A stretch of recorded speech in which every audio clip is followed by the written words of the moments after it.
हम ऑब्जेक्टिविटी के साथ चल रहे हैं। ऑब्जेक्टिविटी में पहले नंबर पे क्या चीज़ आ गई है कि हमारे पास एक्टिव पावर मौजूद नहीं है। एक्टिव पावर मौजूद ना होने की वजह से क्या क्या प्रॉब्लम्स आ रहे हैं। ऑब्वियसली हमारा मसल जो है ना वो अपनी फ्लेक्सिबिलिटी लूज कर सकता है। हमारा जॉइंट जो है ना वो जो उसका साइनोवियल फ्लूइड प्रोडक्शन का मैकेनिज्म है ऑब्वियसली वो रिस्ट्रिक्ट होगा। कॉन्ट्रैक्शंस बनने के चांस हैं, ब्लड सोर्स बनने के चांस हैं। तो हमने क्या करना है, हमने पेशेंट की पोजीशनिंग पे भी ख्याल रखना है। और सबसे पहले पैसिव मोबिलिटी। पैसिव मोबिलिटी में आइडिया ये होता है कि चूंकि हमारे पास बॉडी जो है ना फ्लाइल फॉर्म में है, तो हमने करना ये है कि जॉइंट की 80% रेंज यूज़ करनी है, 100% यूज़ नहीं करनी।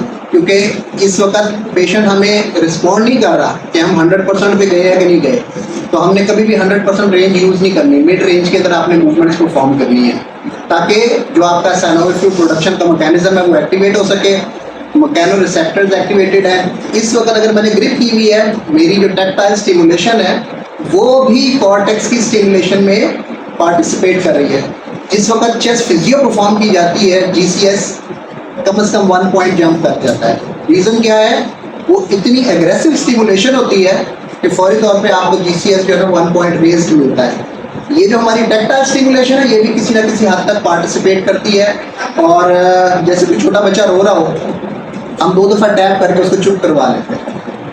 इसका मतलब है कि हमारी जो स्टिमुलेशन है, टैक्टाइल स्टिमुलेशन, वो भी पार्टिसिपेट कर रही है। पैसिव मोबिलिटी, मिड रेंज के अंदर मूवमेंट्स परफॉर्म करनी है। और मेनली कोशिश ये करना होता है कि जो लार्जर जॉइंट्स हैं उनको आपने लाजमी करना है। जो स्मॉलर जॉइंट्स हैं नॉर्मली वो इग्नोर हो जाते हैं।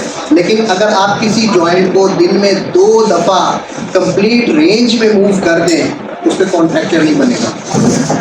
दिन में 2 दफ़ा से 24 आवर्स में अगर 2 दफ़ा भी आपने उसको मूव कर दिया है, कॉन्ट्रैक्चर बनने के चांसेस कम हो जाएंगे।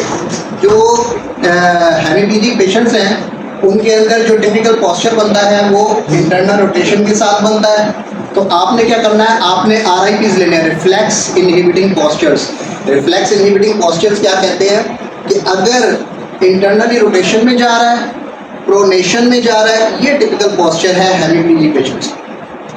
तो आपने इसका अपोजिट पैटर्न बनाना है कि आपने एक्सटर्नल रोटेशन लेनी है और फिंगर्स को ओपन करनी है। हमेशा पेशेंट ज़्यादातर इस पोजीशन में रहे तो ये सिखानी मुश्किल होती है। इसका आसान तरीका ये है कि अटेंडेंट को बता दें कि इसका हमेशा हाथ कहाँ रखना है, सर के नीचे। ये RIP बन गया। अच्छा, हमें वो बता के बेटे जो 2 लड़के आए थे ऐसे रखे, तो हमारे लिए मुश्किल हो रहा था, जगह ही नहीं है हमारे पास। इसका जो फंक्शनल तरीका कारण है वो ये है कि आप कहेंगे अपने हाथ को, हाँ ये सही है, ये अच्छा तरीका है। जब आपने किसी भी जॉइंट पे मूवमेंट चेक करनी है ना, आप उसका फंक्शनल पैटर्न चेक करें। हमारे पास कैप्सुलाइटिस के पेशेंट आते हैं तो हम उसको ये नहीं कहते एक्सटर्नल रोटेशन करके दिखाओ, हम तो कहते हैं कि गर्दन के पीछे हाथ दिखाओ। ठीक। अब हमें पता है कि हमने ऑब्जेक्टिवली क्या चीज़ चेक की है। RIPs में फर्स्ट हमारा ये हो गया। दूसरी बात, एक टेक्निकल मिस्टेक होती है हेमीप्लीजिक और पेशेंट में कि शोल्डर से पकड़ के ना, यानी आपकी जो ग्रिप है वो शोल्डर से डिस्टल होती है। इस वक्त हमारे पास मसल्स का कंट्रोल नहीं है। शोल्डर को स्टेबलाइज करने वाले मसल इस वक्त इंटैक्ट नहीं है। नतीजा ये होता है कि ठीक 1.5-2 महीने के अंदर अंदर हेमीप्लीजिक फ्रोजन शोल्डर डेवलप हो जाता है। उसमें होता क्या है, रिपीटेडली जो आपका जॉइंट कैप्सूल है वो स्ट्रेच होता है, ओवर स्ट्रेच होता है। माइक्रो ट्रॉमा की वजह से इन्फ्लेमेशन स्टार्ट होती है जो कि नॉन रिजॉल्विंग होती है। शोल्डर तो मूव ही नहीं कर रहा, तो उसकी वजह से फिर हेमीप्लीजिक फ्रोजन शोल्डर आता है और फिर एक साइकिल बनना शुरू हो जाता है। आपको पेक्स की टाइटस मिलनी शुरू हो जाएगी। पेक्स की टाइटस के साथ वो मजीद हाथ उसी पोजीशन में जाना शुरू हो जाएगा जो कि स्पेसिफिक पैटर्न है। हमने उसको ब्रेक करने के लिए एक तो RIPs ये पोजीशन है, और जो हमारी नेक का पैटर्न है वो एक्सटर्नल रोटेशन में जाने की कोशिश करेगी। तो एक्सटर्नल रोटेशन को लिमिट करने के लिए हमारे पास क्या तरीकाकार है कि फुट को एक्सटर्नल सपोर्ट देनी है। एक्सटर्नल सपोर्ट देने का तरीकाकार ये होता है कि आपके पास कोई ब्लैंकेट है, कोई शीट है, उसको आप नीचे रखें और ऊपर से रोल करने के बजाय उसको अंदर की तरफ रोल करना शुरू करें। वो रोल होते होते आपके लिम्ब को सपोर्ट कर देंगे। आपका लिम्ब जो है ना वो नॉर्मल पोजीशन में आ जाएगा, एनाटॉमिकली नॉर्मल पोजीशन में। लेकिन हील ज़्यादा देर नीचे नहीं रह सकती। तो आपने उसको भी सपोर्ट रखनी है कि वहाँ पे बेड सोर डेवलप होने का चांस होगा। तो पोजीशनिंग ये है, अगर साइड लाइन में करना है आपने तो अफेक्टेड साइड हमेशा ऊपर रखी जाएगी। अब राइट साइड को हम अफेक्टेड कंसीडर करते हैं और हम साइड लाइन में आ जाएंगे। साइड लाइन में हमने ये ध्यान में रखना है कि हमारे पास दो गर्डर्स हैं, shoulder girder and pelvic girder. दोनों जब इकट्ठे मूव करेंगे तो इसे कहते हैं लॉग रोल रोटेशन। अगर सिर्फ पेल्विक गर्डर मूव करेगा, शोल्डर गर्डर मूव नहीं करेगा तो स्पाइन पे रोटेशंस हैं, तो हम रोटेशंस को अवॉइड कर रहे होते हैं। अगर आपने अपर लिम्ब को सपोर्ट करना है, शोल्डर गर्डर की हाइट के ऊपर आप उसको सपोर्ट दे दें।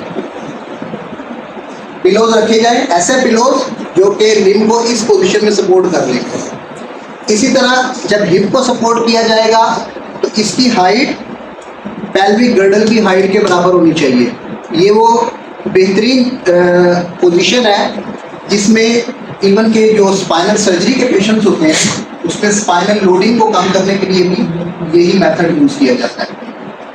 तो है मुश्किल है कि इनके साथ जो मैडम इस टांग को फ्रंट पे लाएंगे ना, अगर मैं इसको छोड़ दूंगा ना ये ऐसे फॉल कर देगी। तो क्या करेंगे? इसको सामने तकिया रख के इसको हम इस साइड के ऊपर सपोर्ट कर सही। अच्छा, वो जो लड़का आए हुए हैं वो कह रहे थे कि जब आपने करवट दिलवानी है तो भी आपका जो हेमिंग की जो बात है ना वो ऐसे ही है। नहीं, वो ऐसे नहीं जाएगा, वो जगह ही है हमारे पास। जगह नहीं। और ये जो आपने बताया इसमें भी तकिया रखी है। ये पिलो होगा मैडम सामने, ये वाला हाथ वाला तो दोबारा बताओ। दो पिलो होंगे हमारे पास। अगर हमारे को हाथ वाला अगर मैं इसको पिलो कंसीडर कर लूँ तो पिलो यहाँ पे रख दिया गया, ठीक है, और इसकी हाइट इतनी है कि पेशेंट इस पोजीशन में आ गया। ठीक है, उसकी फिजिबिलिटी नहीं बन रही, वो ऐसे कह रहे हो। तो असल मकसद ये है कि आपका लिम्ब सपोर्टेड रहे, ठीक है, और मसल्स की पावर ना होने की वजह से किसी पार्ट पे स्ट्रेच डिलीवर ना हो। और ये जो इतनी देर हमने रखना है इसको, ये तो आप कह रहे हैं कि हाथ सर के नीचे रखना है, तो मैडम मल्टीपल टाइम सोर्स बन जाएंगे ना 10 से 15 मिनट की अगर आप रख लेना, हाँ, फिर वापस वो आपने वापस आना ही आना है। एक्चुअली होता यह है कि आप RIP में जाते ही नहीं है। अगर मैं आपको टेक्निकल बात बताऊँ, शोल्डर की लास्ट लिमिट ये है। अब आप सब लोग गौर करें, हम दिन में कितनी दफा उस एंड रेंज पे यूज करते हैं? नहीं, एक दफा भी नहीं करते। और कैप्सुलाइटिस के पेशेंट में भी यही एक इशू होता है कि एंड रेंज यूटिलाइज नहीं हो रही होती। जो चीज यूटिलाइज नहीं होगी वो ऑब्वियसली, मतलब अगर मसल की अपनी पूरी लेंथ में ना गेन कर रहा है तो सांप को भी एब्जॉर्प्शन है, आहिस्ता आहिस्ता वो अपनी जो लेंथ है ना वो लूज करना चला जाएगा, उसकी लेंथ में वो डाउन नहीं जाएगी। तो ये हर 10 से 15 मिनट के बाद हमने ये करवाना है और फिर वापस उसी पोजीशन पर आ जाएगा पेशेंट। जो मैंने कीजिएगा मतलब इसको भी सपोर्ट रखें, उसके बेसिक तरीका कार जो है बॉडी के ऊपर सपोर्टेड रखना है उसको।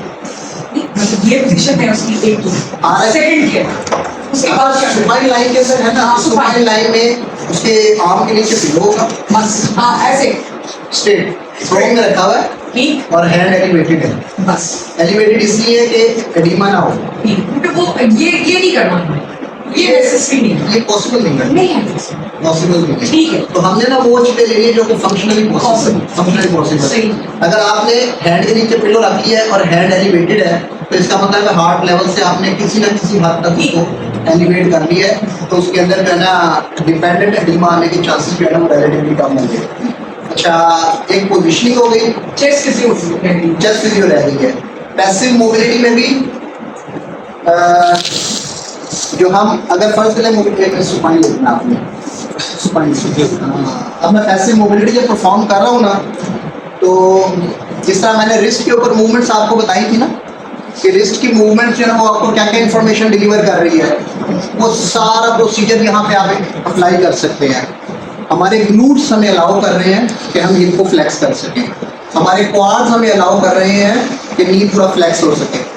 अगर मैं इंटैक्ट पावर की बात करूं, टांग को सीधा ऊपर उठाइएगा, हमारे क्वाड्स और हिप फ्लेक्सर्स इस कंडीशन में है कि टांग को एलिवेट किया जा रहा है। अगर बेंड कीजिएगा, ये ना हिप ऊपर उठाने का, मेरे हाथ को टच करने का, ब्रीजिंग, उसको उठा के रखिएगा। आपको बेड बाउंड कोई पेशेंट मिले जो ये पोजीशन अटेन कर सकता हो, वो स्टैंडिंग का कैंडिडेट है। या ऐसा बिलीव नहीं हम करते। वो कहीं से ही आप सही पहुंच ऐसा हमारे पास है जो ये सांस थोड़ी सी चलता मैं समझ गया हूँ। लेकिन ये पॉइंट इसलिए है कि कभी कभार ऐसा होता है कि एक पेशेंट जो कि अनड्यूली पेशेंट के बेड हमें ओवर एस्टिमेट। ठीक है। अच्छा, इसके बाद चेस्ट फिजियो है। चेस्ट फिजियो के लिए 2-3 आप लोगों ने चीज़ ध्यान में रखनी है। फर्स्ट वन कि सिटिंग हैबिट। जिस वक्त हमें फौरी तौर पे सैचुरेशन रिक्वायर्ड है, उस वक्त आप